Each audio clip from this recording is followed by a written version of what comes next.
Good evening, guys. Back here today, back at Mom and Dad's place, checking on the heifers and the lone steer.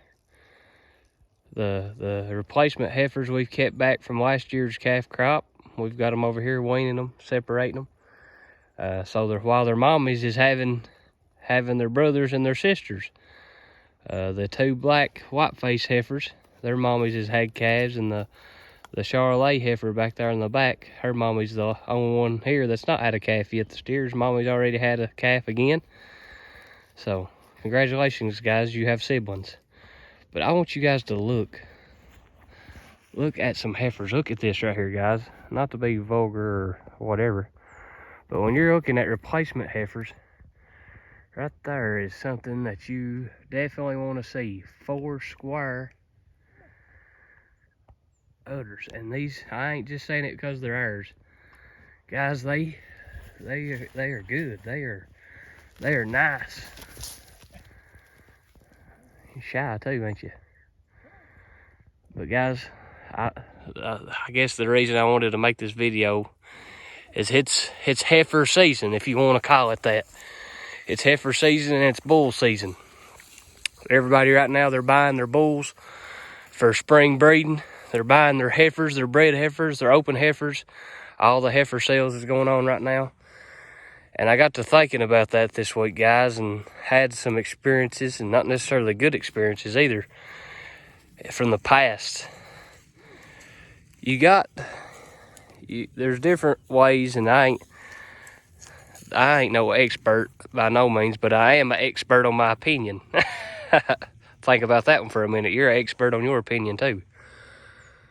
But I try to think at things logically, and we have a lot of people now that's producing heifers.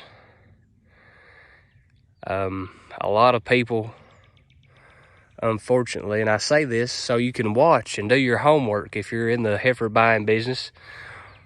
Watch people, see how they operate. You got a lot of guys out there that's buying heifers, and they're the same as putting them in a feedlot. They're buying them at light weights and keeping them 4 to 5 months and putting just absolutely as much grain as they will absolutely eat every single day into their bodies. And in return, these animals is growing great. They're getting humongous. They're getting humongous quick. But like I say, I try to think at things with a little common sense.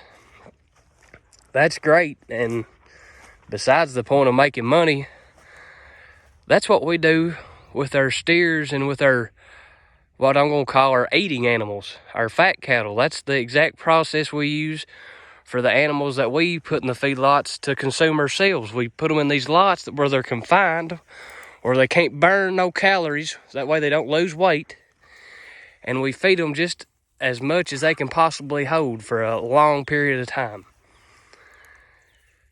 You got these guys out there that's doing that with these heifers and then selling them in the spring of the year as replacement heifers. And we have farmers and families that's buying these animals at a premium price, at a very high price, which is great. I mean, it's great entrepreneurship for these guys that's doing this. But they're buying these heifers and bringing them home, and they can't figure out why they won't breed.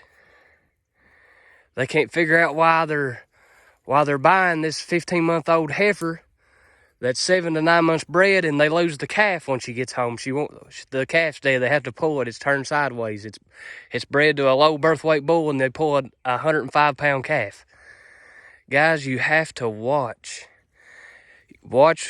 Do your homework. You're not going and buying a new pickup truck, I hope, without going and looking at some of the reviews on them.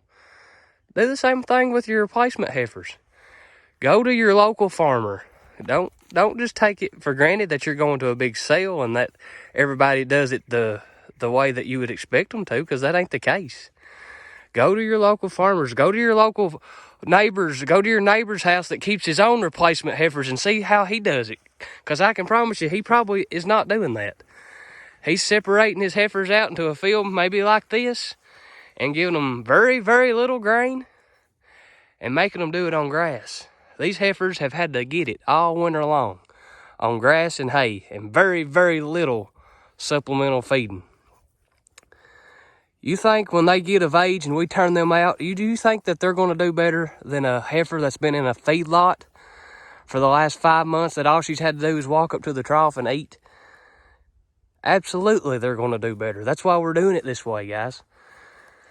Think logically when you're on the farm, guys. This is not, I don't believe it's hard stuff. It's not rocket science. Yeah, you can get into the science of all of it, but sometimes that's more harm than good. But something we just wanted to warn people about. Me and Junior have these discussions amongst ourselves pretty regular, and if something we say that you don't hardly agree with, you think it's a better way, that's fine. That's your opinion. And if it's logical, hey, we've been wrong before. But it's your farm, you do you. And I would say don't do that to heifers or you'll get butted one of these days. Don't rub their head and wonder why they butted you. Exactly, guys. Don't put your heifers in a feedlot and wonder why they won't have a calf. But guys, just the kind of the thought we had on our minds this evening. Hopefully it might help somebody. It might help somebody think of their situation a little different, and it might answer some questions maybe. We're not putting down anybody or trying to demote or look down on anybody, not at all. But it's just something that we see here at Penny Pincher Farm that we're not going to take part in, and that we've historically not had any luck in the past by taking part in stuff like that. So, guys, have a good weekend. Enjoy the warm weather. Spring is here. Enjoy the grass that's growing, guys, and get outside. Enjoy life. Everybody have a good evening. Penny Pincher Farms, signing out. Good day.